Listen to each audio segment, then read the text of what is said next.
Yeah, good morning and welcome. This is The Beautiful Game. Let's get straight to it. My name is Mike Mexicano. It's a pleasure to be here. T-Boy and T-Girl are in the house. And by the way, I've just given them a rejoinder now. I was set to take them to, what's it now? Mexico, US, and Canada. But as it stands now, I will leave them in that 4 region. T-Girl, how you doing? You're welcome to the show. My name is Omotoyosi. Okay. Adebanjo. Okay, good. Thank you. Please put in full on Motor Side. Just great to have you. Thank you. You're looking wonderful this morning. Yeah, as always. I love the hair. All right, yeah, tell yourself now, of course, is in the house. T-Boy, how you doing, man? Yeah, I'm doing very fine. It's good to be back on the show with All right. Toyosi and you, Mike. Definitely. We're hoping that fish should be coming quite soon. He had a little bit of, car issue there, but let's see if he can come before the show ends. Yeah. Village people, Abi. That's how they do it. All right, let's get straight to it. Look, let's talk, before we get into the UCL draws, we're going to talk about the draws, but let's talk about Man City and Madrid. Manchester City, of course, in the era of Pep, over the past 7-8 years, they've turned England to a farm, basically. Got to the Champions League, he finally picked his Champions League, one of the best teams in the world. 2024-25 season was about to start. Savino came in. Gundogan came back to an already stacked Manchester City team, and everybody was like, look, Manchester City is going to kill the opposition to, in fact, all quadruple loading. We are what now? We are in February. Yeah. And as it stands now, there's only single. FA Cup. It's in the FA Cup. They're still in the FA Cup. It's only single because league, they're already out. How many points? 18 points? Yeah. Out. They're out. 18, 19 with that draw that happened now. It's already out. League is already out. Yeah.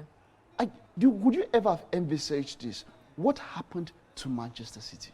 Well, I don't want to say it's a thing of Rodri's injury, but it's one of the causes basically because their style of play is modeled to the way Rodri plays. But now they have somebody who can also maybe we can call a Rodri light in terms of ability. That is Nico Gonzalez, the man from Benfica. So, but I think Pep's stubbornness is a thing too. When you know that this is your thing, this is your kind of formation, your setting is not working out anymore. You've been found out because you don't have somebody to help you break those attacks that come at you. Then you should, find a way to I don't want to say recalibrate, but of course, restructure your settings. But Pep is a very stubborn person, and then we cannot overrule the off-the-field issues happening at home. So I would just basically say that it is all of this on Pep, little on the players basically. All right, your thoughts? Well, I think it's a combination of so many factors. Okay. The first being, they didn't start this way. And just like you mentioned, in fact, I was part of those people that said, we're going into this season again, they're favorites in every competition. They're number one. They started off well and decent until that Gundogan, Rodri injury that was against Arsenal. Yeah. And then the next game, I think they won their next game still. But after that, it just, because the games they were winning, Rodri wasn't even playing. Rodri came back against Inter Milan in the Champions League and then against Arsenal where he got injured. So aside from Rodri, which I'm not saying is the main factor why they're having this poor form, but of course, when you lose somebody like that, and of course, they are Ballon d'Or player and all of that, you definitely know that you're missing a key man in midfield. Because the defensive midfield and the midfield shape they are going through, and I always say something, the midfield is the engine of any squad. It's the engine. You have an unhealthy Kevin De Bruyne. You also have an in-and-out Kovacic that you signed from Chelsea. And I'm very certain that Chelsea letting Kovacic go, they know what they are doing to some extent. Because he wasn't delivering the goods. In as much as, yes, he has the talent, you could see it there, but he's somebody who lacks productivity. And then you brought back an aging Ilkay Gundogan to prove what exactly? So you could see that for a squad that is already aging to some extent, you added more aged players. When you're not old lady, you're not Inter Milan. You know who know how to use this guy. And the Premier League, you need strong legs. You need guys that can run. And all of that. So, and then in defense, they started having issues with their centre backs. Either Stones is going out, or it's Diaz, or it's Akanji, or it's Ake. It was consistent. This team had basically 2 players for each position. So it's looking like all of these players were, just fatigued. And I mentioned something to someone. I said, look, he's allowed to have a bad season. He's allowed. Because when you've played top-flight football for as long as they have and dominated, in the last 4 seasons, they've won the Premier League 4 times. Yeah, 4 times. Nobody has done that in the Premier League. they've gone further in the Champions League, at least semi-final, they get knocked out. Twice? You see twice before getting that final one during their treble season. So playing at the peak of football, the pinnacle of football, consistently for years, it's not easy. It takes its toll on some of these players. So it's no longer a matter of fatigue and everything. It's also, it could be a mental thing that what else is left for us to win? I think we can take a chill pill and take a break and let's, we go at it again. It's embarrassing, next to be honest. I know it's embarrassing, but I guess it's because some of these players as well that they signed to replace these guys. And another thing, I think they didn't do recruitment too well. This is one recruitment that Pep Guardiola missed, but I also not blame him because the pool of players we have now, I will always continue to say it, the quality of football has dropped. Of course. The level of players that we have now, they don't give you that productivity as much as you wanted. What would Savinho give you in terms of productivity? It's except for the Joga Bonito, the whole Samba football and all that. In terms of productivity, it's wrong, it's bad. They're trying to phase out Jack Grealish now because since signing for City, the last time he scored a goal, I think it was when he scored the FA Cup. Yeah, when he scored that goal in the FA Cup, the record from the commentary, from the commentators, he said that's 1 year apart before scoring that goal. Yeah. 1 year. Okay. That's a lot. And you look at Jeremy Doku too. What has he produced? So you see. I call him the low budget Moses Simon, to be honest. So you see, Doku. every time you're starting Doku today, the next game you're like, Doku didn't do anything in the last match. I'll use Grealish. Grealish will also give you the same thing Doku did. So you don't have anybody to look to and say somebody will do something different. And I think that was why in the January transfer window, they went for, in as much as they should have gone for more defensive solutions, they still went for offensive too, which is Victor Omar and Reis. Okay. All right. So let's see. Let's talk about this particular match. But you can send in your messages, and then you can also call on WhatsApp 0802 0815247. Let's take them. I know a number of people have been talking about being unable to get us on terrestrial. We're working on that. We'll sort that out very soon. But that's our WhatsApp number. You can get to us on that. Now, let's see. They were up against a round of 16. We'll talk about the draws and all that. But let's talk about this particular match. I want to see if we have if we can analyze this match and look at a few things. You look at in 3 or 4 seasons now, Man City have played Madrid. And they are always neck to neck. In fact, I remember last season, the Bernabeu, it was noise. Remember when they said they wanted to close the Bernabeu because they wanted a kind of atmosphere, because they know, they respect Manchester, they respect Pep and Manchester City. They know that if there's one team that can hurt us, it is this man. That's the first time in my life. I started watching Madrid. Maybe the first player I remember from Madrid was the days of Fernando Hierro. Since I've ever seen Madrid, I've ever seen Madrid pack the balls. It was against Man City. First time I'd ever seen that. And that shows you how much you said. But this time, it was like, how do I put it now? It was it was like kindergarten playing university. It was a whitewash. You know what? Let's take a look at the whole highlights now. This match, Manchester City versus Madrid. Let's look at all the highlights, and then we'll come and talk about this particular match. Talking about the round of 16 draw, of course, my favorite people to talk sports, T-Boy and Tigel, are here with me, and we're talking Manchester City up against Real Madrid just before the round of 16 draw. This was the playoff round, and let's take a look at some of the highlights from this particular match. For me, the first goal was not a problem. That one, defender error, Mbappe alone, 3 defenders around him, he scored the goal. But wait, it was from his second and his third goal. Now look at this. Look at this now. Let's talk about this. Toyosi, look at this. Now, we take... Tibo and Tige, both of you. Now look at this, Only look at how many players you have inside the Manchester City in defense. They have 3, 4, 5, 6. There is only one Real Madrid player, Kylian Mbappe. I looked at it, the first goal and the second goal. What Mbappe and Vinicius Junior alone, it was Madrid who sit back and send those 2 forward. What both of them did to destroy Madrid for both his second and his third goal. It seemed like they were playing with kids, guys. What are your thoughts? It seemed like Madrid were playing.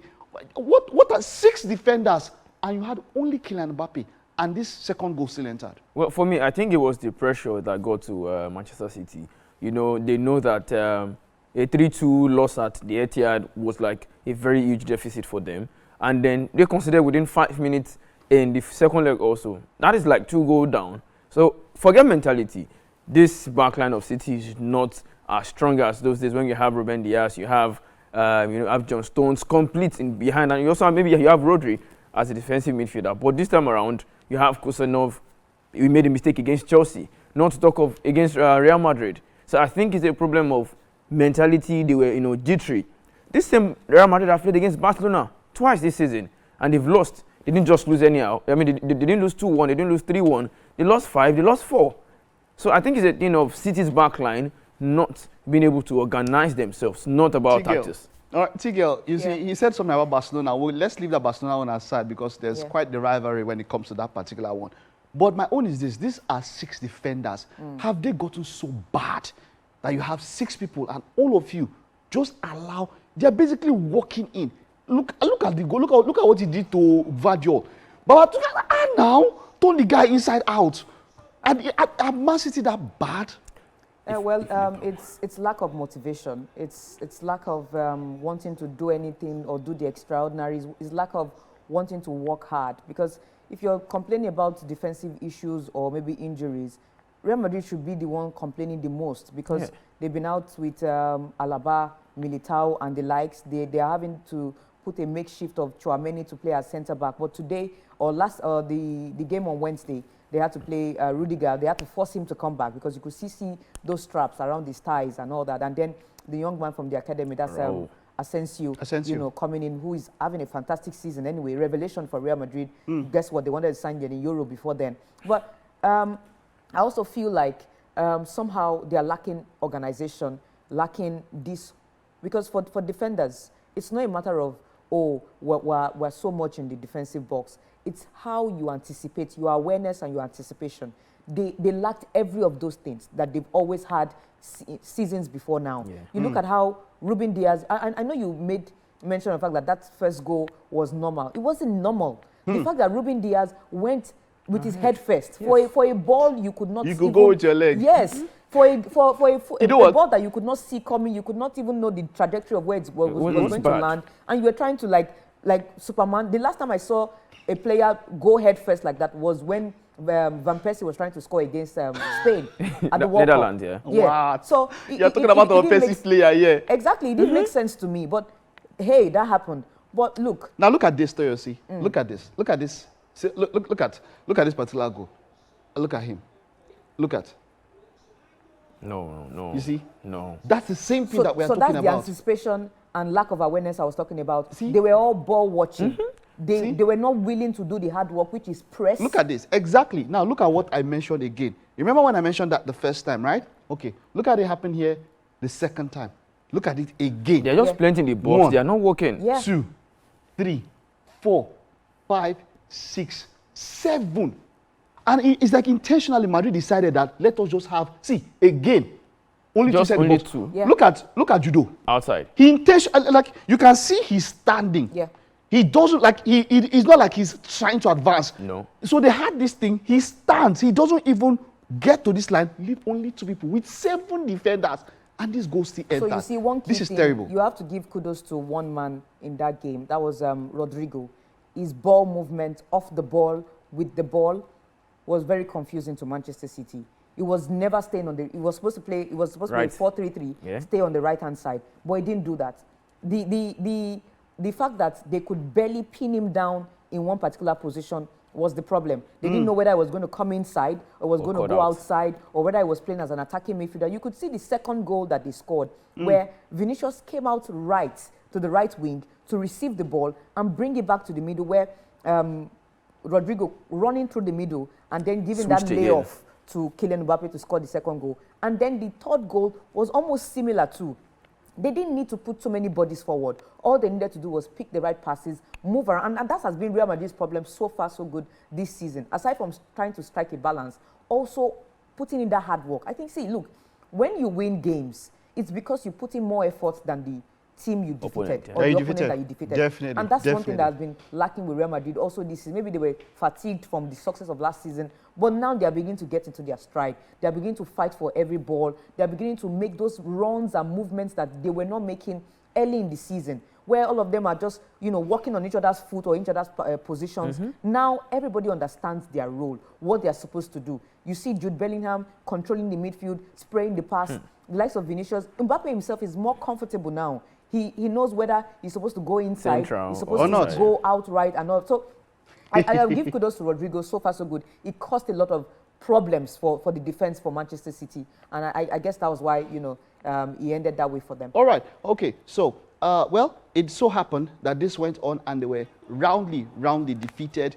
Well, Real Madrid, of course, are in the next round with Ademola Lookman versus Gianpiero Gasperini. That is the major talking point. Well, let's take a look. Let's see if we can see the highlights. Now this happened.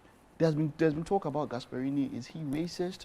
What is happening? No. But was his call, was it justified, making that kind of statement at his post-match conference? Well, because I am black, because I'm Nigerian, does not mean I would say it's racist. Because during the week, I had to do some research and understand why Gasperini did this. This is not the first time he's been doing it. If you want to say maybe it was racist, Papu Gomez is Argentine, and one way or the other, they have links to Italian ancestry also. Yeah. I just think it's just been emotional. We've seen coaches like Antonio Conte being emotional, Jose Mourinho being emotional, but they will not come out and bash this player. If it was a player that maybe does not have importance to your team, I would understand, okay, you can just talk nonsense about him. Yesterday in the Udinese against, I can't remember the team they played against, somebody took the penalty even when the captain asked him to drop it. But he scored, but nobody jubilated with him. But the coach of Udinese did not come out and bash the player. He didn't come out to bash the player. But now, your best player for the past 2 seasons, 2022, 2023, he was the best player. They even awarded him. 2023, 2024, their best player. Won you your first trophy. Gasperini is not a baby in this job. He's been coaching for over 20 years. Yes. His first trophy was handed over to him by Ademola Lookman. When they say carry display a club on his back, that was what Lookman did. Hat-trick. First person to do First person to do that in a European final. And then he gave you your first trophy. You're coming out to say he's the worst penalty taker of all time. But if we're looking at this, this is not just the first drama happening between Gasperini and Lookman.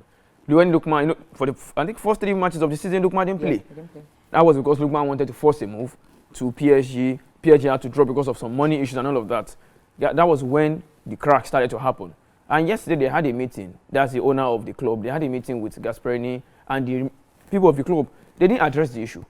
They didn't address the issue. What they did was that they were going to talk about it after the season. Their aim is just that they want to finish top 4. And to me, it is very, very sad to say that, okay, a player that you can actually even call your best. First leg, you didn't play. You lost 2-1. Second leg, you were already 3-0 down, and you didn't even mention the captain that collected red card. The captain did not collect red card because of a foul. He stoned somebody the ball, still went to attack again. I just feel like it's just being singled out because of the issue they've had in the past. So it's over for you also think so? Well, that's also possible, but we should also cut the manager some slack a little, because getting knocked out in that manner, especially at home against Club Brugge, which you thought you could go through easily. I'm not saying Club Brugge were so so poor. Don't forget they have I think 22 match unbeaten run before in facing Atalanta. Not on the same level as Yeah, Atalanta. yes. But it's different. But at the same time, They're not. this is knockout football. Anything can happen. Home and They away beat you losses. home and away. Home and Well, away. And before Lookman that's came in, you football. had already You were considered 3. Yeah, that's This man football. scored That's 2 football goals. They for did- you. My point, is removed that, one. my point is that, look, you are not a kid. Yeah. You could I have, think- see, I those think are it things was that just- happen. You can happen behind door. Yeah. You Of could course. have a team meeting and say, Demola, you're the worst player. Nobody will know. I think he was frustrated, and You don't do that outside. Yeah, he was frustrated, and he just poured his frustration out on Ademola Lookman, which was very, very wrong.